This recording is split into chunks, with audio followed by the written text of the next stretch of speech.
President Donald Trump becomes the first sitting U.S. president ever to attend a Super Bowl game live. Through the perilous fight, o'er the ramparts we watch. Taylor Swift will cheer as the Kamala lover is booed mercilessly. Her reaction is priceless.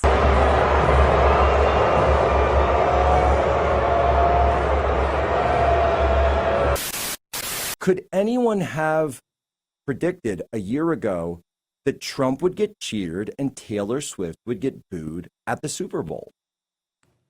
Well, I know that you had your own theories here, Jack, but I'll tell you what, I definitely didn't. Let's just look at what happened about a year ago. I mean, Taylor Swift stuck her neck out for Kamala Harris and was vocal about her support. And the Democrats, and Taylor Swift included, really thought that was going to push the needle. That was going to push the younger vote and ultimately get her across the finish line. And fast forward a year now, look at what's happened. You attend the Super Bowl, President Trump, the first sitting president to ever attend a Super Bowl. He's flashed onto the Jumbotron and there are cheers erupted in the stadium. And then you see Taylor Swift, who is supposed to be this cultural phenomenon, and she's getting booed. And I might add, you know, I hate to continue to bring up TikTok, but President Trump had a larger following on TikTok than Taylor Swift, who's supposed to be this cultural phenomenon. It shows who actually has the influence right now. And I'll tell you what, I think a lot of people are waking up.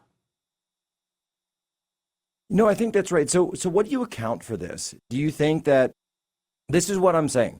What my theory is this, and tell me what you think, but I kind of feel like we've gone beyond the era of just peak wokeness, but it's also we've gone beyond the fakeness.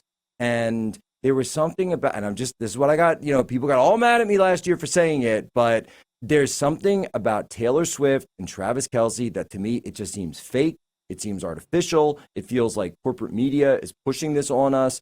And sure, I'm sure they're a lovely couple when it's just the two of them, but they even were doing this on Friday night, this whole like pre-planned. And for anyone who doesn't know how celebrity culture works, like with that paparazzi stuff, the publicist reaches out to the paparazzi and tells them when the couples are going to be going to the restaurant. They say, make sure you're on Bourbon Street at this time. You know, Tay-Tay and T-Kel are going to be going into the restaurant or the bar. Whatever. They're just not just randomly there. It's all set up. It's all manufactured. It's part of the show. And you notice on the Eagles side, there wasn't any of that. And so, look, I'm a diehard Eagles guy my whole life, but long-suffering Eagles fan, by the way. But at the same time, it's you didn't see that artificial manufactured nonsense, and that's kind of similar to how Kamala Harris was in so many ways. The corporate media were saying, "Hey, she's brat girl summer," all that, and people just rejected it. They said, "No, we're sick of you telling us what to think and what to like. We just want to watch a football game, or we just want to have a president who actually can get the job done." I don't know, but I kind of feel like there's a kind of connection there. Listen, that's what everyone's saying online still, and I don't believe that their relationship is real. If you even just watch the chemistry, keep in mind he was a spokesperson for these vaccine companies back in the day. It's very similar to Kamala Harris leaning into celebrity culture, thinking that would get her across the finish line. You look at these celebrities that are extremely out of touch. You look at Travis Kelce. I personally think, Jack, I'm not sure if you saw the interview right before the game, but someone asked him what he thought about President Trump coming to the game, and he was pretty mutual about it. And I would say that someone intervened and said, do not go political with this, because you're clearly losing the argument. It screams a bigger message here to the fan base. It also shows, I mean, you don't see end racism anymore on the football field. But look, I mean, they're out of touch. They're extremely out of touch. And you even look at some of the liberals this past cycle who voted for President Trump. What were some of the issues? You named one of them. What logical human being thinks that a biological man, should be competing in women's sports? I think back to the Olympics when that boxer, Angela Carini, got hit by a man. She said it was the hardest she's ever been hit. Let's talk about the Department of Education. The Biden administration gave them $1 billion of grants to promote a DEI agenda.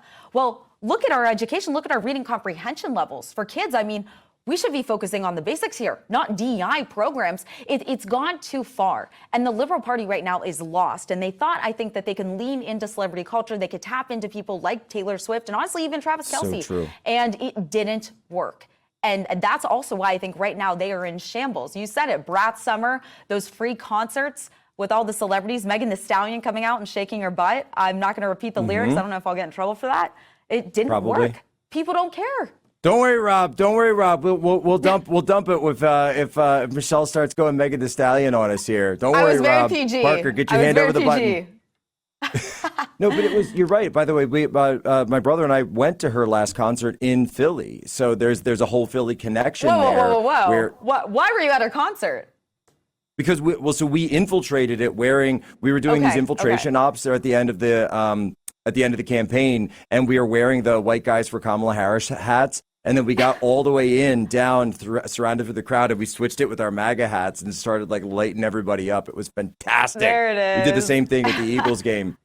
And so, it was, we were just running all these sort of cultural experiments in Philadelphia because we understood that Pennsylvania was the key. We just kept saying it over and over. Pennsylvania is the key. And as you understood, and as I think America understood, and Pennsylvania was the state that gave Trump the election. So people will say, oh, well, that's a Philly crowd and this is a Philly thing. But guys, I'm saying there's a bigger paradigm shift here. It is a microcosm of what's going on in the entire country, where the most important thing, I think you just hit the nail on the head, Michelle. You said they went too far. They just went too far on everything. And meanwhile, people could look around. It's like your prices are going up everywhere. Your kids are getting transed.